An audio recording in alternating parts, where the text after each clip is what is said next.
Hi, I'm Lenora Bresler. Welcome to the February 12th edition of the Bible, Delight in the Details. I'm very well aware that some of you watch this program after it airs live, and many of you are watching the next day. So I have a feeling that many of you will be watching this on Monday morning. So I want to talk to you about something that would be especially appropriate to think about on a Monday morning, and that is work. You know, work is not a curse. Work is not something that is the result of the fall from grace in the Garden of Eden. Now, difficult work that you don't enjoy, work that you may not find meaningful, that indeed is a curse. That indeed is something that is something we endure because of the fall. But the idea of work itself is something that is very satisfying and is meant to bring great joy and fulfillment to us. Remember, Adam, prior to the fall in the Garden of Eden, he was working. He was working doing different things, including he had the job of naming all of the animals and other important work. So work itself is a very ennobling, important, meaningful, and yes, it should be enjoyable thing. Now, sometimes we are given jobs in the providence of God that prepares us for another stage in our lives. Many of us can look back and say that that's true of us ourselves. But I want to look at three different people in the Bible, actually four, come to think of it, four, whose jobs prepared them for their destiny, their earthly job prepared them for their spiritual job that God was calling them ultimately to do. The first would be Moses and David, two of the most well-known characters in the Old Testament. You know that both of them were shepherds, and God would later talk about through the prophets that he considered the leaders of Israel to be shepherds. Shepherd my people Israel. And the idea, we've talked at length, we had a whole series about how being a shepherd is to serve God and to serve God on behalf of his people. We talked about how Jesus saying that he was the good shepherd made so much sense. So anyone who has truly been a shepherd in real life learned a lot of lessons that could then be applied to the leading spiritually of God's people. But don't forget, in addition, Moses not only had been trained as a shepherd during the years he was 40 to 80 years old, but in the first 40 years of his life, he was trained as an Egyptian prince. And we're told that he was even in the Egyptian military. Yes, he was a commander. And again, this prepared him for the military structure and the logistics that he would need later as he led millions of people out of Egypt and across a barren wilderness toward the promised land. Jesus himself had an earthly occupation, and it was, of course, a carpenter. How appropriate that the maker, the creator of the world, would find an outlet for his earthly creative abilities in making and fixing furniture and other accoutrements of a home. It's so appropriate. Isn't that exactly what God does for us in his Godhead figure?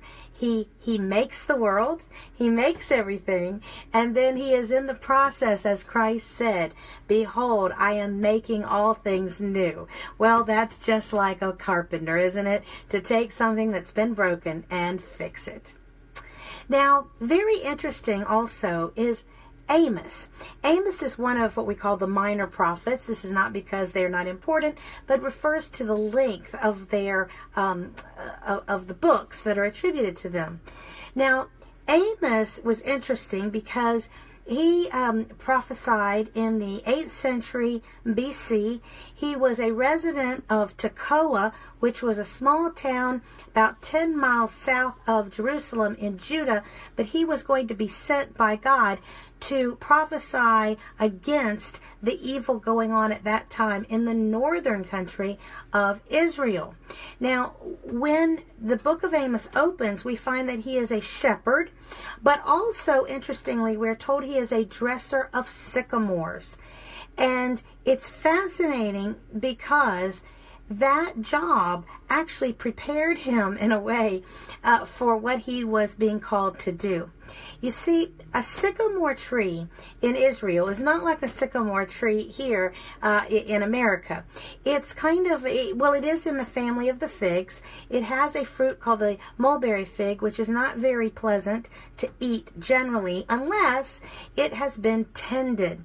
There comes a time in the development of the fig when a dresser of figs will go and actually puncture, you might say hurt, the fruit. He will jab the fruit. And then that allows the fruit, interestingly, when it heals, to become sweeter. Isn't that fascinating? In fact, dressers of sycamores often have a curvature to one of their nails, specifically made to jab the fruit, to cause a wound, which hopefully will cause them to sweeten and ripen in a way that they are useful and edible.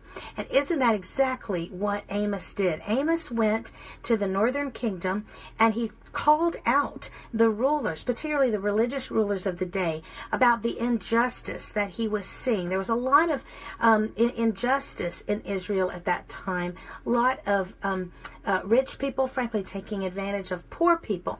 But what he was really upset with was not just that, but the fact that the religious leaders at the time were justifying it by basically teaching the prosperity gospel that we sometimes hear about today. Basically saying those that are prospering, those who are wealthy, are clearly in the favor of God, and those who are not have brought it on themselves by bad living, by not being religious enough. And Amos was sent to attack that, to punch that out. And the hope was that they would see the light and change and ripen and become useful again. Unfortunately, we know that they did not. But God did give them a chance. I bring all this to your attention to remind you, whether you're watching this Sunday night, getting ready for Monday morning, or on Monday itself, the beginning of a new work week.